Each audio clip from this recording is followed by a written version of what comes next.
Yesus adalah tunawisma, tetapi Dia adalah Immanuel, Allah beserta kita.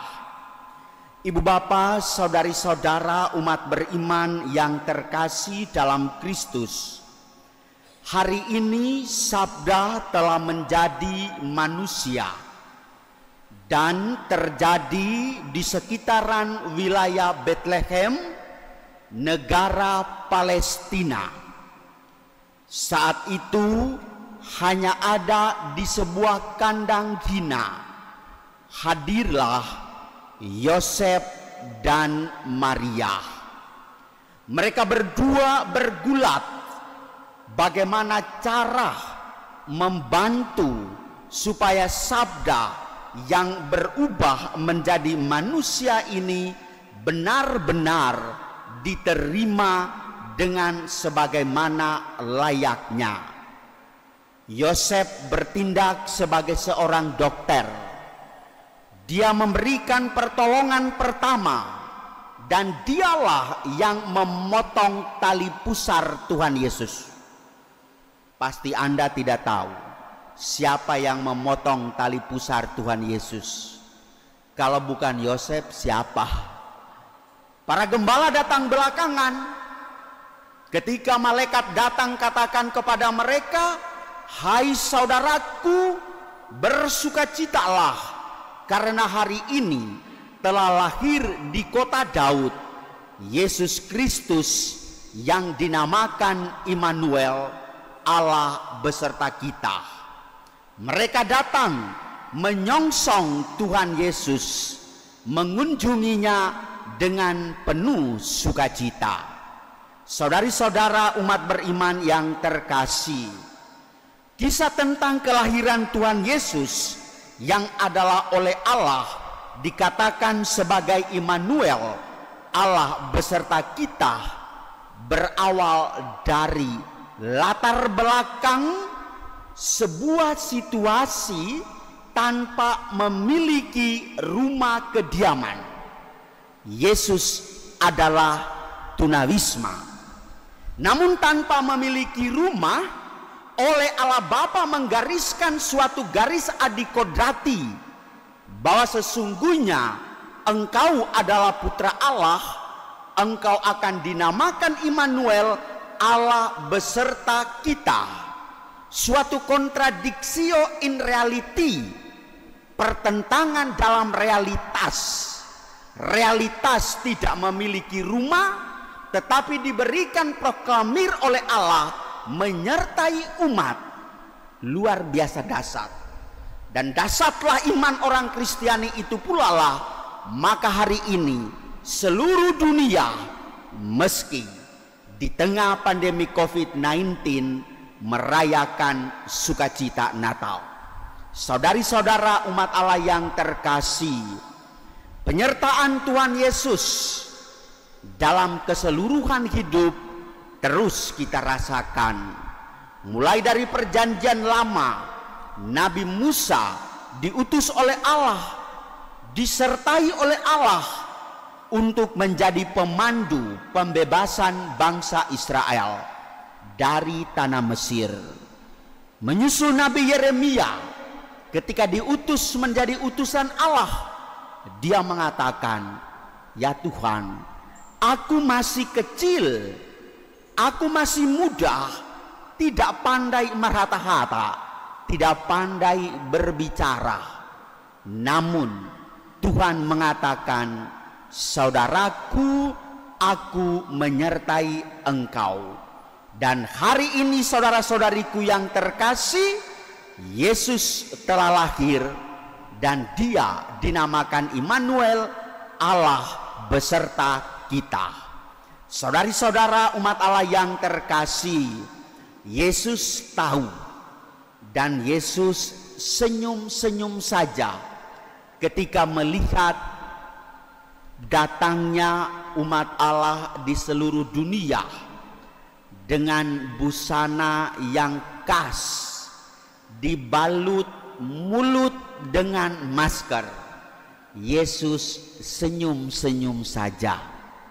Yesus tahu bahwa negara sedang dilanda corona. Maka Yesus juga menunjukkan keprihatinannya itu. Maria dan Yosef diisolasi di sebuah kandang di gua di Betlehem tanpa ada kaum kerabat yang berkunjung. Dan bersyukur Yosef tidak memakai pakaian asmat, pakai pakaian biasa-biasa saja. Dan dalam kondisi isolasi itulah malaikat mengatakan, jangan membiarkan mereka sendirian, tetapi katakanlah kepada para gembala, songsonglah dia, karena sonari nunga tubuh Yesus Kristus marga silaban Yesus Kristus ya. Maka saudara-saudaraku yang terkasih, silakan Anda menamakan Tuhan Yesus itu dengan margamu, silakan saja, karena dia beserta kita. Dia bukan berada di awan-awan, karena Allah kita adalah Allah orang yang hidup, Allah yang menyertai kita. Maka jangan pula merasa bahwa kita ini sendirian. Kita sedang masa isolasi, masa pandemi, masa ketakutan, kecemasan dan kegelisahan. Kita menyangka bahwa Allah meninggalkan kita. Memang pandemi adalah suasana gelap yang mengintai suasana terang, tetapi sadarlah, gelap akan dikuasai oleh terang. Dan siapakah dia? Yesus Kristus. Saudari-saudara umat beriman yang terkasih, Allah mengutus Yesus menyertai kita, maka keluarga-keluarga, masing-masing pribadi yang barangkali gara-gara corona, ekonomi rumah tangga anjlok, penghasilan berkurang, pekerjaan tidak menentu, masa depan pendidikan anak tak tahu arahnya, webinar, Zoom, semuanya hanya berbicara melalui benda barang kusuk itu, yaitu melalui laptop atau handphone. Kita merasa bahwa kita sendirian.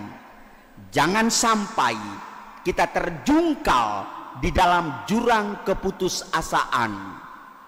Keluarga sedang dirongrong, perceraian bertambah, angka kemiskinan bertambah, perkelahian dalam rumah tangga menjadi irama dalam kehidupan sehari-hari.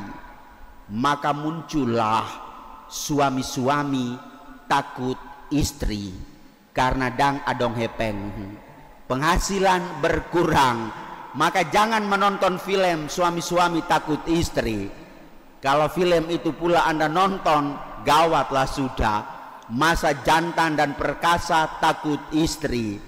Tapi dewasa ini juga istri-istri lebih jantan daripada ayah-ayah ya.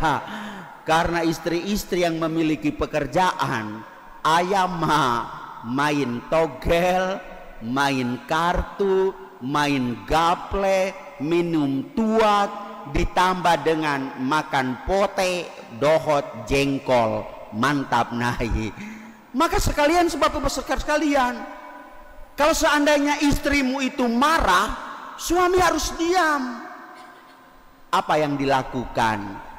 Kalau saat istrimu marah, bunyikan sepeda motormu, nyalakanlah mesin mobilmu, ajaklah dia.